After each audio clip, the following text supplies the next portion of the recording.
Hey everybody, it's Mitchell here, coming to you through my YouTube channel, The Added Voice. I'm making this video because the impeachment, debacle, narrative, hoax, coup, etc.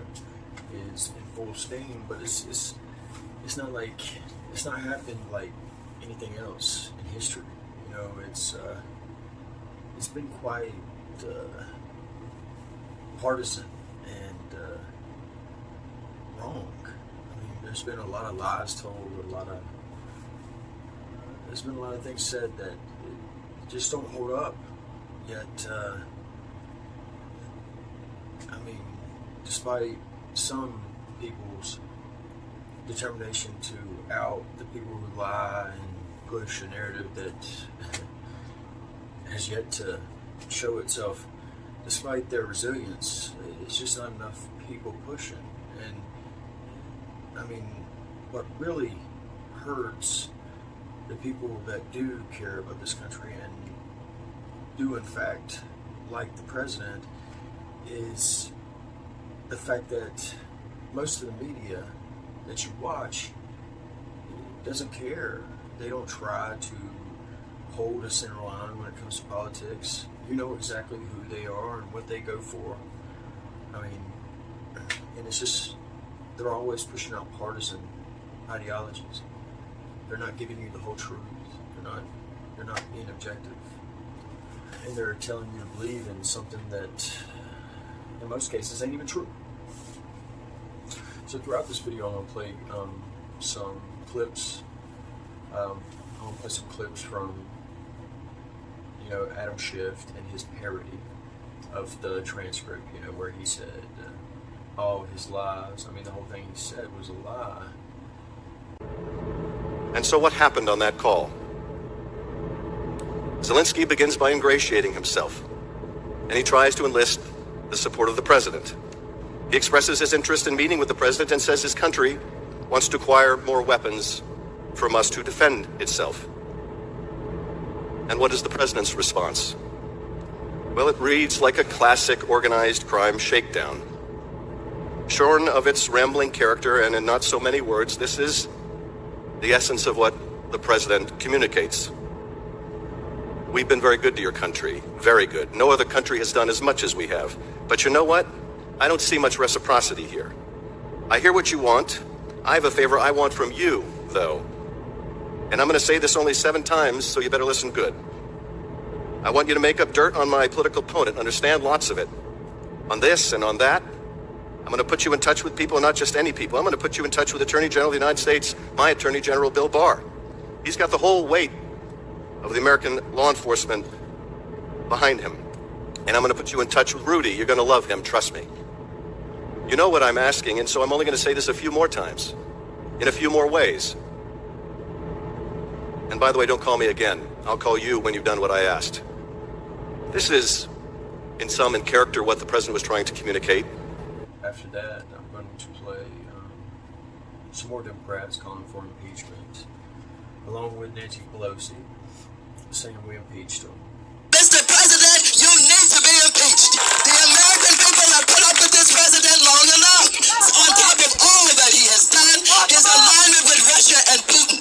I rise today, Mr. Speaker, to call for the impeachment of the President of the United States of America.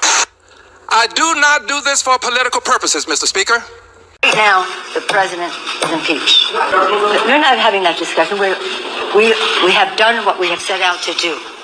The House has acted on a very sad day to protect and defend the Constitution of the United States. To do so in a manner that was fair, even though the other side was mischaracterizing it. Nonetheless, it was fair and appropriate and urgent. So we will make our decision as to when we're going to send it when we see what they're doing on the Senate side. But that's a decision that we will make jointly. Okay, you're starting to act like another country. Don't shout, okay? Who's not going? That would have been our intention, but we'll see what happens over there. So you may not. That's not. You're asking me. Are we all going to go out and play in the snow? That has not been part of our conversation.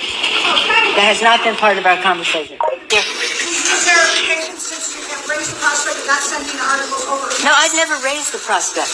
You asked the question. I never raised the prospect. I said we're not sending it tonight because it's difficult to determine who the managers would be until we see the arena in which we will be participating. That's all I said. I never raised the prospect.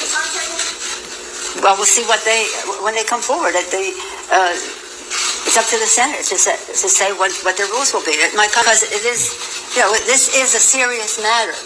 Even though the majority leader in the United States Senate says it's okay for the foreman of the jury to be in cahoots with the lawyers of the accused. That doesn't sound right to us. But let's see when they understand what we have acted. Now they'll understand what their responsibilities are, and we'll see what that is. But And then I'm going to play the Republican side and how they've tried to fight back and how they have just stated there is no facts to this impeachment. All it is hearsay. And they've took that hearsay and turned it into a narrative that the president is a bad person. But the fact of the matter is they didn't have any evidence. They wanted Trump impeached since before he was elected. They've made that clear. They, on a partisan basis, just Democrats voted. None of the Republicans voted for the impeachment articles to go through. But all the Democrats did, and they had the majority, so they got it to go through. Yet, they didn't turn it over to the Senate to be tried.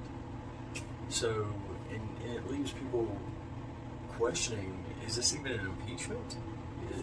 Technically, he's not impeached, by what I've seen, by what I've heard.